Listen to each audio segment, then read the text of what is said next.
नमस्कार दोस्तों। आज जो है ठंड बहुत ज़्यादा है। मैं बेस्ट एजुकेशन टीचर में आपका एक बार फिर से स्वागत करता हूं। आज आपको भारत के प्रागैतिहासिक और विश्व के प्रागैतिहासिक क्षेत्र के बारे में जो कुछ पढ़ाया गया है, जो क्वेश्चन आए हुए हैं पिछली परीक्षाओं में, उनसे संबंधित सारे क्वेश्चन को हल कराया जाएगा।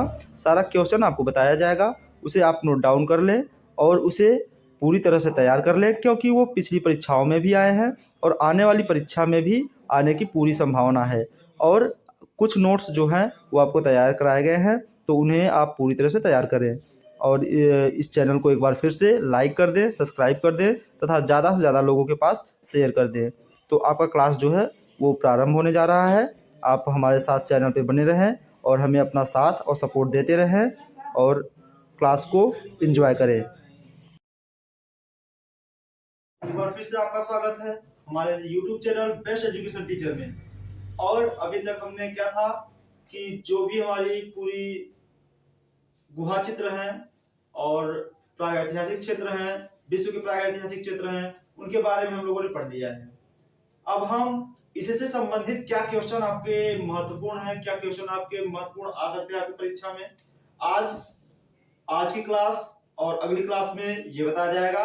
उसके बाद आपका अगला जो है चैप्टर वो स्टार्ट किया जाएगा। मैं आपसे एक बार फिर से आग्रह करूंगा कि आप हमारे इस चैनल को एक बार लाइक कर दें, सब्सक्राइब कर दें और ज्यादा से ज्यादा शेयर कर दें। अब हम अपने इस क्लास पर आते हैं और देखते हैं कि क्या क्या महत्वपूर्ण क्वेश्चन आपके इस परीक्षा में इस विषय से संबंधित आ सकते हैं। तो जैसे आपके यूपी टीजीटी आर्ट के कुछ महत्वपूर्ण प्रश्न, आज का जो आपका क्लास है वो है यूपी टीजीटी आर्ट के कुछ महत्वपूर्ण प्रश्न। तो इसमें जो आपका कुछ महत्वपूर्ण प्रश्न बनता है वो जैसे पहला आपका बनता है कि प्रागैतिहासिक भारतीय चित्रकला किस सतह पर बनाई गई थी। जो प्रागैतिहासिक चित्रकला बनाई गई थी वो किस सतह पर बनाई गई थी, तो वो आपको लिखना होगा चट्टानों पर। किस पर बनाई गई थी? चट्टानों पर। क्या था कि पहले न तो ताड़पत्रों की व्यवस्था थी, न तो उन्हें ताड़पत्रों का ज्ञान था और न ही वे कागज के बारे में कुछ जानते थे, इसलिए किस पे बना था? वो चट्टानों पर बना था। फिर अगला क्वेश्चन आपका आ जाता है कि प्रागैतिहासिक चित्र क्या है, अर्थात प्रागैतिहासिक चित्र कैसे चित्र है। तो प्रागैतिहासिक चित्र जो है वो गुहा चित्र है। क्या है?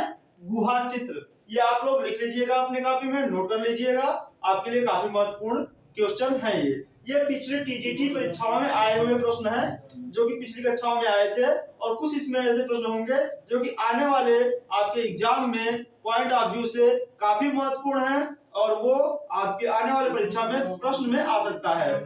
तो अगला हमने क्या बताया? प्रागैतिहासिक चित्र क्या थे? गुहा चित्र थे। गुहा चित्र का मतलब होता है गुफाओं में बनाया गया चित्र, अर्थात जो आज मानव था, जो प्रागैतिहासिक मानव था, वो कहाँ पे रहता था? गुफाओं में रहता था। तो जब गुफाओं में रहता था तो चित्र भी कहाँ पे बनाता था? गुफाओं में बनाता था, उसकी छतों पर बनाता था, दीवारों पर बनाता था। तो वो किस प्रकार के चित्र कहे जाते हैं? गुहा चित्र कहे जाते हैं। अगला आपका क्वेश्चन आ जाता है प्रागैतिहासिक शिला चित्रों का विषय क्या था। प्रागैतिहासिक समय में जो शिला चित्र बने थे उनका प्रमुख विषय क्या था? तो उनका जो प्रमुख विषय था वो था आखेट, पशु पक्षी और युद्ध। आखेट, पशु पक्षी और युद्ध। यह किस लिए था? क्योंकि जो प्रागैतिहासिक मानव था उसे शिकार करना पसंद था। वो क्या करता था? शिकार करता था।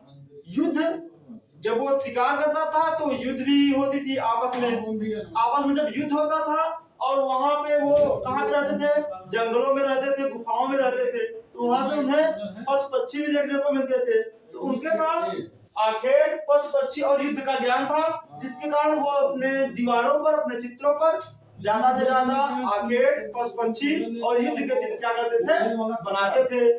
अगला क्वेश्चन आ जाता है प्रागैतिहासिक काल के चित्रों में सबसे अधिक चित्र किस प्रकार के मिले हैं। तो प्रागैतिहासिक काल में सबसे अधिक चित्र जो मिले हैं वो किसके मिले हैं? आखेट के मिले हैं। किसके चित्र मिले हैं? आखेट के चित्र मिले हैं। आखेट का मतलब क्या हुआ? शिकार का चित्र। क्या होता था? आज मानव अपने भोजन के लिए, अपने मनोरंजन के लिए शिकार करता था, जिसकी वजह से उन्हें शिकार का अधिक ज्ञान हो जाता था। और जब वो शिकार करता था तो क्या करता था कि वो अपने कलाओं का प्रदर्शन जो है वह चित्रों के रूप में प्रदर्शित करता था, जिससे कि हमें गुहा चित्रों में आखेट के चित्र सबसे अधिक देखने को मिले हैं। इसके बाद आपका आ जाता है कि मेसोपोटामिया की सभ्यता किस देश की है। मेसोपोटामिया की सभ्यता किस देश की है। मेसोपोटामिया हमने आपको पढ़ाया था, जब आपका चैप्टर में पढ़ा रहा था कि मेसोपोटामिया जो है वो दो नदियों के बीच में पनपी हुई सभ्यता है। वो दो नदियां कौन सी हैं? दजला और फरात। दजला को हम टिग्रिस नदी कहते हैं, फरात को यूफ्रेटस नदी कहते हैं। तो मेसोपोटामिया की सभ्यता किस देश की है? तो मेसोपोटामिया की सभ्यता कहाँ की है? इराक की है। ये आपके कुछ महत्वपूर्ण क्वेश्चन हैं।